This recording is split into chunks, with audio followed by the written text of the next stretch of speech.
C.S. 루이스의 고통의 문제 마지막 천국 편을 다뤄보도록 하겠습니다. 이제 어느덧 이제 마지막 편까지 달려왔습니다.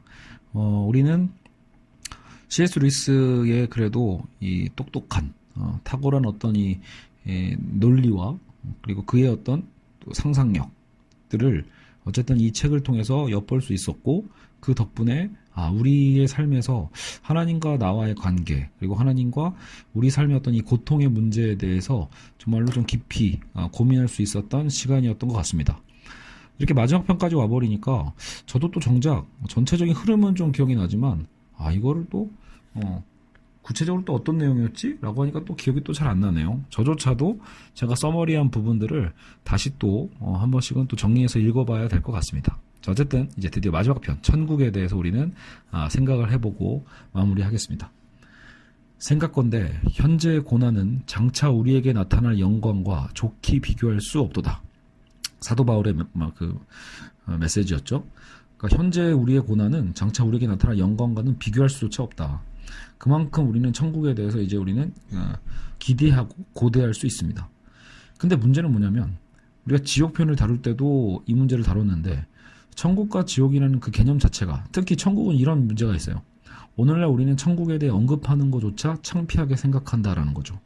사실 그렇죠, 여러분. 요즘 대놓고 나는 하나님 믿으면 천국 갈 거야, 나는 그게 너무 기다려져, 이렇게 평소에 얘기하는 실제로 기독교인도 많지도 않아요. 왜냐면 너무 그렇게 얘기하면 적나라한 느낌이잖아요. 그러니까 뭔가 내가 정말 천국 뭔가를 노리고 자꾸 우리는 그런 심리가 있거든요. 무언가를 목적으로 하는 것 자체가 나쁜 건 아닌데도 불구하고 괜히 내가 거기서 이득만을 얻으려고 마치 믿는 것처럼, 그런 어떤 속물처럼 보일까봐 우리는 두려워한다라는 거죠.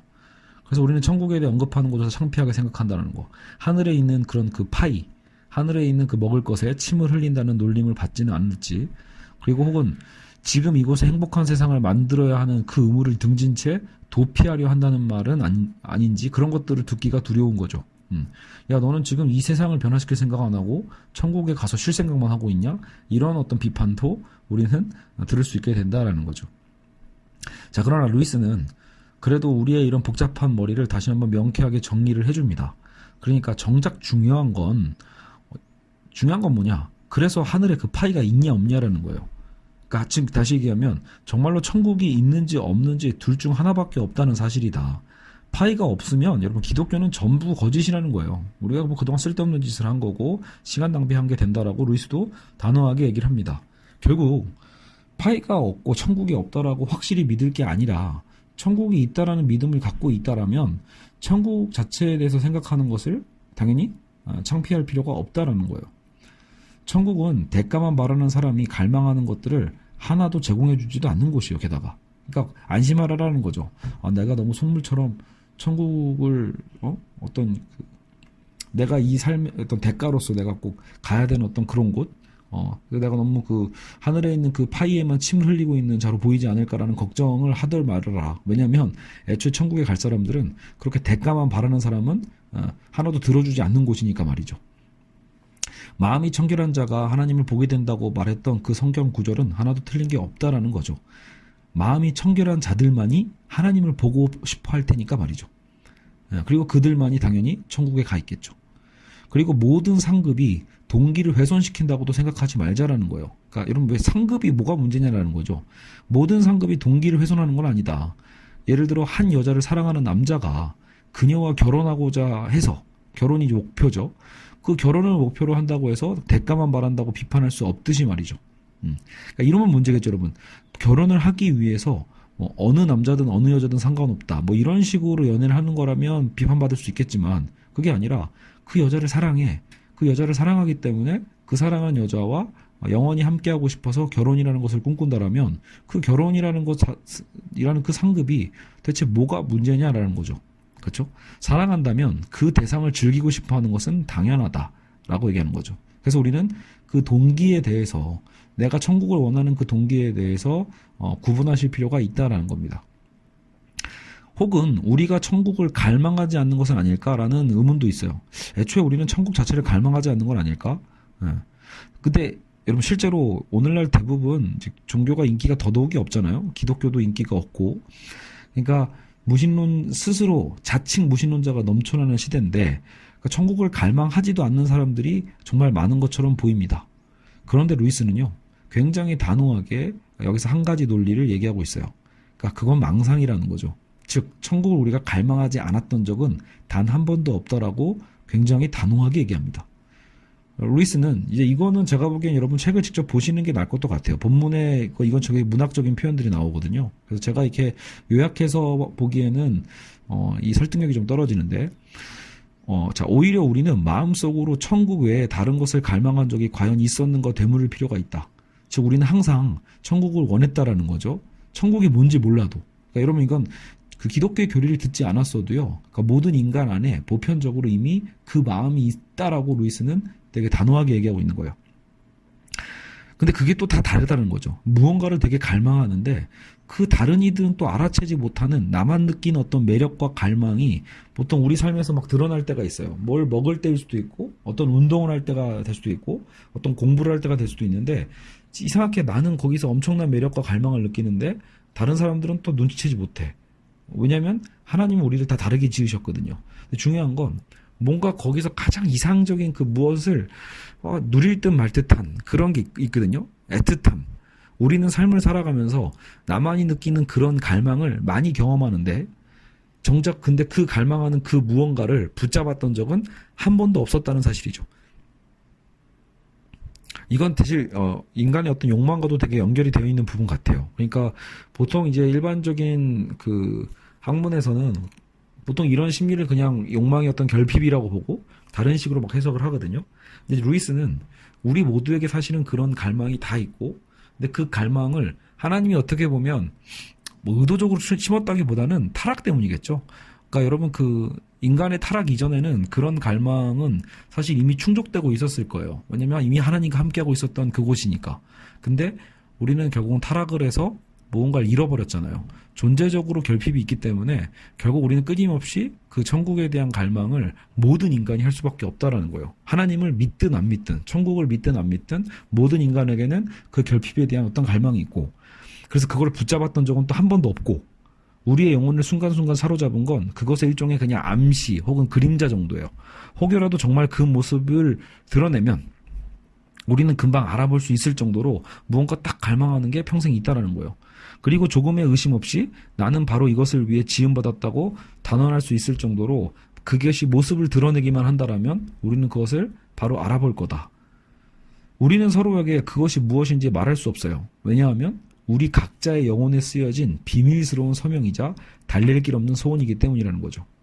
이것도 굉장히 저는 매력적인 표현인 것 같아요. 그러니까 모든 인간이 여러분 천국을 소망한다고 해도요, 그렇게 천국이란 말로 단순히 다 모든 거를 단순화하고 해결할 수 없는 거예요. 결국 우리가 원하는 하나님이 우리를 통해서 주실 그 천국에 대한 것은 사실 다 우리 각자 그 하나님과 나만이 알고 있는 그런 어떤 비밀스러운 서명이자 달랠 길 없는 어떤 그 소원인 것이라고 루이스는 그래서 표현하고 있는 거죠. 우리가 존재하는 한 이것도 존재하고 혹은 이것을 잃으면 전부를 잃는 셈이다. 우리 각자의 영혼에 쓰여진 이 서명은 혹은 유전과 환경의 소산이 아닐까라고 의심해 볼 수도 있겠지만 설령 유전과 환경의 소산이라 하더라도 하나님이 영혼을 창조하실 때 사용하시는 도구를 의미하는 거니까 유전이라는 것도 환경이라는 것도 큰 의미는 없다라는 거예요. 하나님은 왜 우리를 각각 독특하게 만드셨는가? 하나님이 이 모든 차이점들을 사용할 뜻이 없었다라면 하나 이성의 영혼을 창조할 이유 또한 없었을 거라고 짐작 가능합니다. 여러분 그러니까 우리 모두는 독특한 거죠. 우리 하나하나 우리가 참 저 사람은 닮았어. 혹은 우리가 정말 많은 타인들을 보면서 그냥 저들은 이렇게 너무 쉽게 표현하지만 그거야말로 사실 인간의 타락의 전 상징이라고 봅니다.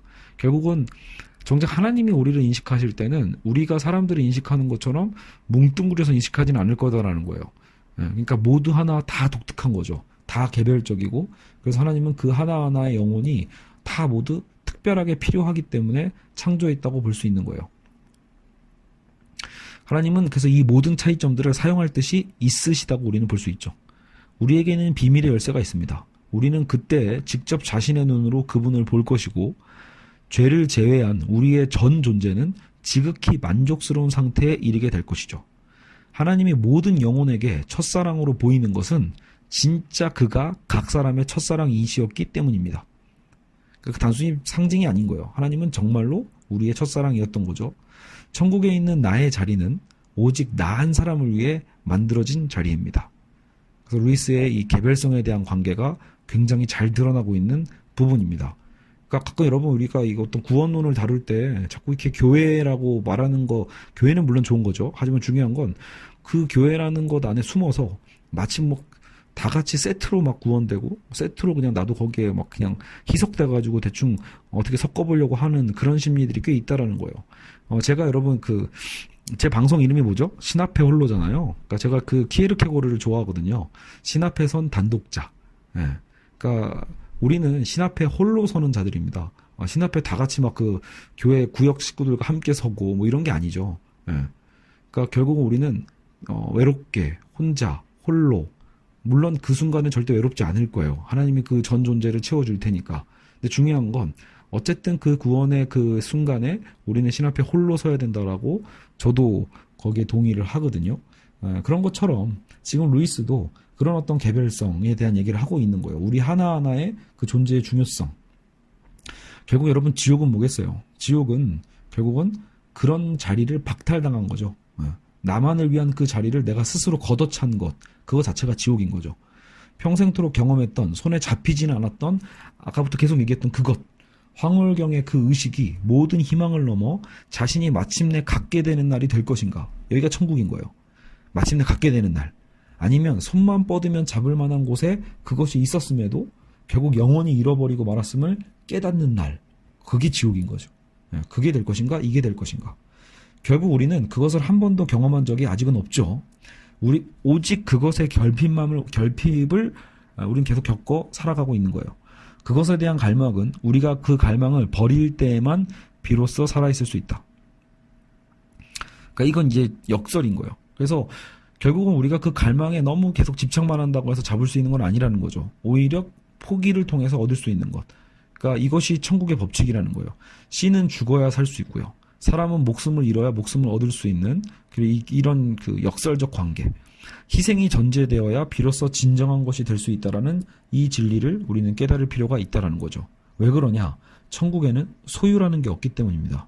천국은 무언가를 소유한 자가 있는 곳이 아닙니다. 내 것을 쥐고 있는 자들은 거기 들어갈 수 없죠.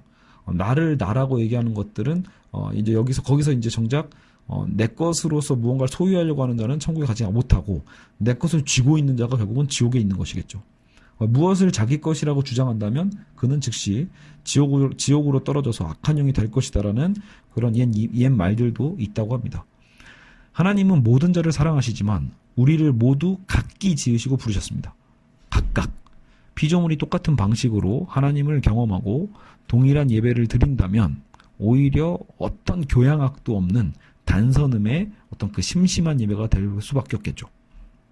그러니까 여러분 똑같은 방식, 똑같은 경험, 동일한 예배를 드리는 게 좋은 게 아니라는 거죠. 몸은 서로 다른 지체들의 연합체입니다. 우리는 서로 다른 존재로 남을 것이고요. 연합이란 서로 구별되는 존재들 사이에서만 이루어질 수 있습니다.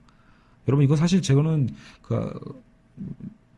보통 이게 민주주의에 대해서도 학생들을 많이 가르치지만 이게 되게 중요한 그림이거든요. 저는 이게 민주정체를 얘기할 때도 그래서 이 기독교의 그 사도 바울의 비유 있죠. 이것이 굉장히 적절하다고 봐요. 이 교회의 어떤 몸에 대한, 지체에 대한 개념, 연합이라는 개념. 왜냐하면 이 연합이 같은 동일성의 연합이 아니라는 거죠. 구별되는 존재들 사이에서 이루어지는 게 진정한 연합인 거예요. 그게 연합이죠. 그러니까 다양성과 개별성이 지켜지면서도 언제든지 함께 연대할 수 있는 그 관계에서 연합을 얘기하는 거지, 모두가 동일하다라면 그것은 오히려 이상한 거죠. 하나님은 그런 걸 창조한 적이 없습니다. 루이스는 그래서 오히려 요즘 시대에 정작 유행하는 거지만 범신론은 시대에 오히려 뒤처진 사상이다. 범신론, 모든 것이 신이라고 보는 사상이죠. 신이 모든 것에 깃들여 있다, 이렇게요. 창조가 이루어지기 전에는 모든 것이 하나님이었을 거다.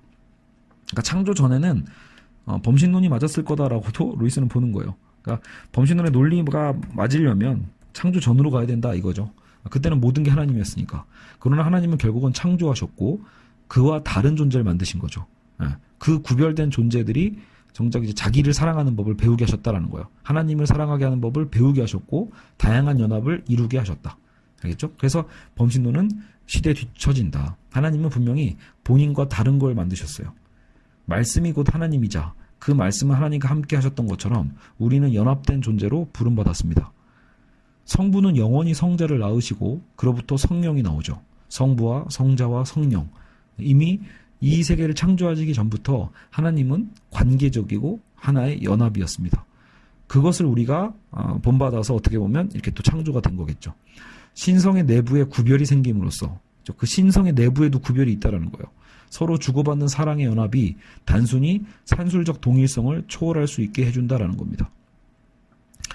한편 천국에서 각 영혼은 자신들이 각자 받은 것을 다른 모든 영혼에게 영원히 내주는 일을 할 것입니다. 우리는 천국 가면 끊임없이 나의 그 무언가를 또 다른 이에게 나눠주는 역할을 하게 될 거라는 거예요. 왜냐면 아까도 얘기했지만 우리는 소유가 없으니까 내 거를 붙잡으려고 하는 사람들이 아닐 테니까 말이죠. 인간의 영혼과 하나님의 연합은 본질적으로 인간의 끊임없는 자기드림, 자기를 드린다 이거죠. 자기드림을 의미하기 때문이다. 영원한 자기드림의 그 반대가 그 음각이 지옥인 셈입니다. 끝없는 자기드림의 반복과 나눔은 하나의 춤이라고 우리는 볼 수 있어요. 그러니까 여러분 천국은 어떤 곳이에요? 자기 것을 자꾸 남에게 주는 곳이겠죠. 어떻게 보면 끊임없이 서로 주고받는 곳. 예. 지옥과 반대로 지옥은 끊임없이 움켜쥐는 곳이라면 천국은 자기 것을 자기를 드리는 거예요. 그런 것들이 반복과 나눔이라는 건 되게 역동적이고 이걸 하나의 춤이라고 루이스는 지금 비유하고 있거든요.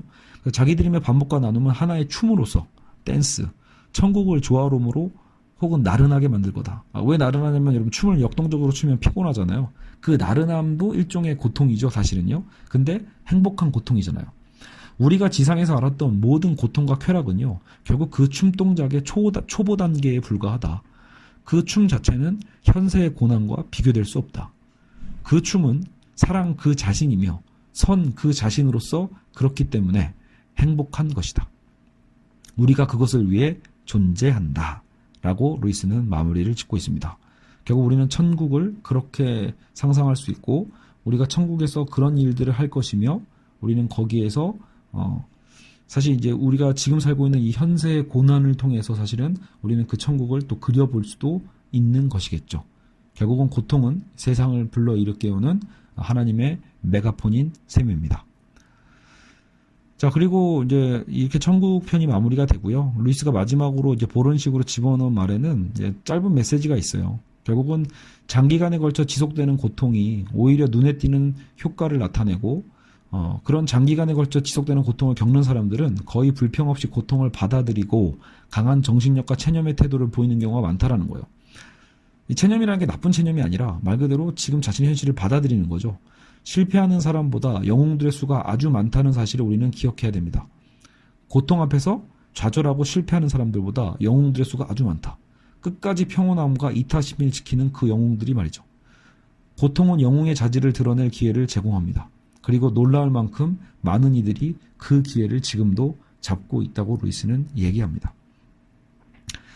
여러분 사실 루이스의 이 얘기를 듣고 나면 사실 여러분 최근에 이제 안락사 논쟁 같은 게 있고 요즘은 이제 안락사도 어느 정도는 다들 이 사회가 찬성하는 분위기로 가고 있잖아요. 근데 문제는 뭐 칸트 철학뿐만이 아니라 기독교에서도 안락사를 주로 반대하게 되는 이유 중에 하나는 바로 이 부분 때문에 그럴 겁니다. 이 고통에 대한 부분에 대해서 안락사가 너무나 자연스러워지면 그 누구도 자신이 견딜 만한 그 고통조차도 견뎌내지 않고 극단적인 선택을 할 가능성이 매우 높아질 거다라는 거죠. 그래서 사회적으로 정말 필요한 부분들 있잖아요. 이제 연명치료라는 인간의 그 기술의 발전이 모호했기 때문에 생긴 부분 때문에 생긴 부작용이라면 안락사 같은 것이 소극적 안락사죠. 필요할 수 있겠지만 적극적 안락사는 이 고통의 교리를 생각해 볼 때 사실 여전히 의문점이 있는 부분들일 수 있습니다. 그래서 과연 우리는 그 끊임없는 고통, 장기간의 어떤 고통 속에서 놀라운 영웅으로 거듭날 수 있을 것인지 아니면 거기서 실패하고 체념할 것인지를 우리는 선택해야겠죠. 자, 그리고 이제 이렇게 루이스의 고통의 문제는 끝이 났는데 결국은 이 루이스가 말하는 이 고통에 대한 정의가 그럼에도 불구하고 현재 우리가 진짜 겪고 있는 그 고통의 그 지금 너무 고통스러운 분들 있죠? 고통과 절망이 있는 분들에게는 사실 근데 이 고통의 문제가 그렇게 위로가 되지는 않습니다.